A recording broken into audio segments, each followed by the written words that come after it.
Balasore wellness on wheel ପକ୍ଷରୁ ଅନୁଷ୍ଠିତ ହେଲା ରକ୍ତଦାନ ଶିବିର। ସଂଗୃହୀତ ହେଲା 40 ୟୁନିଟ୍ ରକ୍ତ। ବାଲେଶ୍ୱର ୱେଲନେସ୍ ଅନ୍ ହୁଇଲ୍ ସଂଗଠନ ଆନୁକୂଲ୍ୟରେ ଚଳିତ ବର୍ଷର ଷଷ୍ଠ ରକ୍ତଦାନ ଶିବିର ଅନୁଷ୍ଠିତ ହୋଇଯାଇଛି। ସଂଗଠନର ସଂଯୋଜକ ସାଲିମ ରଜାଙ୍କ ପ୍ରତ୍ୟକ୍ଷ ତତ୍ତ୍ୱାବଧାନରେ ଆୟୋଜିତ ରକ୍ତଦାନ ଶିବିରରେ ମୋଟ 40 ୟୁନିଟ୍ ରକ୍ତ ସଂଗୃହୀତ ହୋଇଥିଲା। ଜିଲ୍ଲା ରକ୍ତ ଭଣ୍ଡାରରେ ଗ୍ରୀଷ୍ମ ଋତୁରେ ରକ୍ତର ଅଭାବ ରହୁଥିବାରୁ ଏହି ସଂଗଠନ ପକ୍ଷରୁ ଏପ୍ରିଲ ମାସଠାରୁ 3ରୁ 4 ଥର ରକ୍ତଦାନ କାର୍ଯ୍ୟକ୍ରମ ହାତକୁ ନିଆଯାଇଛି। ୱେଲନେସ୍ ଅନ୍ ହୁଇଲ୍ ପକ୍ଷରୁ ଅନନ୍ୟ ସକ୍ରିୟ ସ୍ୱେଚ୍ଛାସେବୀ ସଂଗଠନ ସହ ମିଶି ୱେବସାଇଟ୍ ଖୋଲିବ। ଏହି ୱେବସାଇଟ୍ରେ ରକ୍ତଦାତାଙ୍କର ସମସ୍ତ ଠିକଣା, ରକ୍ତର ଗ୍ରୁପ୍ ଏବଂ ସେଲ୍ ଫୋନ୍ ଓ ଟେଲିଫୋନ୍ ନମ୍ବର ଉପଲବ୍ଧ ହେବ, ଯାହାଦ୍ୱାରା ରୋଗୀ ଏବଂ ସେମାନଙ୍କର ଆତ୍ମୀୟ ସ୍ୱଜନମାନେ ସିଧାସଳଖ ରକ୍ତଦାତାଙ୍କ ସହ ଯୋଗାଯୋଗ କରି ଆବଶ୍ୟକ ରକ୍ତ ଜରୁରୀକାଳୀନ ପରିସ୍ଥିତିରେ ସଂଗ୍ରହ କରି ମୂଲ୍ୟବାନ ଜୀବନକୁ ସୁରକ୍ଷିତ ରଖିପାରିବେ ବୋଲି ସଂଯୋଜକ ସଲିମ ରେଜା ପ୍ରକାଶ କରିଥିଲେ।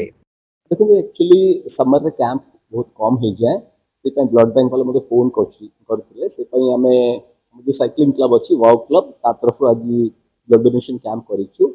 उद्देश्य हूँ कि ब्लड शॉर्टेज किए जमी कष्ट न हो एवं समर कैंप जो लोक करूना आम प्लान करूँ तो समर रे कंटिन्यूअसली शॉर्ट यूनिट करी जो गैप टाक रिड्यूस करूँ।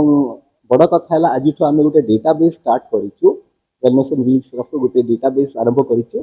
प्रत्येक डोनर रे ब्लड ग्रुप ना एवं टेलीफोन नंबर से अपलोड करूँ। जिते बड़े भी स्केर्सिटी हम अपन से वेबसाइट थ्रू रे 2-3टा संगठन रे वेबसाइट आम देबू थ्रू रे भी अपन ब्लड एक्सेस एवं शॉर्ट यूनिट्स कंपनसेट करूँ आम मासक 2-3टा। देखो एवं तो समस्ते ऑर्गेनाइज हो जाइए, काफी वॉलंटरी ऑर्गेनाइजेशन आसी डोनेट कर ब्लड। आगे गोटे समय थिला लोक बाहर नथिले बहुत कष्ट होता आम ठेला रिक्शा एम को धरिकी एडवर्टाइज करी लोक आणिकी रिक्शा पठेकी ब्लड डोनेशन करूँ। एवं तो स्वेच्छा आसुँच आम जस्ट आह्वान देले एटलिस्ट 40-50 जन सब टाइम रेडी रोचे लोक जागरूक हेलेनी। आपन को गणमाध्यम द्वारा आह्वान देवी देखो रक्त फैक्ट्री तैयारी हुए कि किणी भी पारे ना देले से ब्लडटा ही लोक लगे। समस्ते आसतु आगांतु ब्लड डोनेट कर।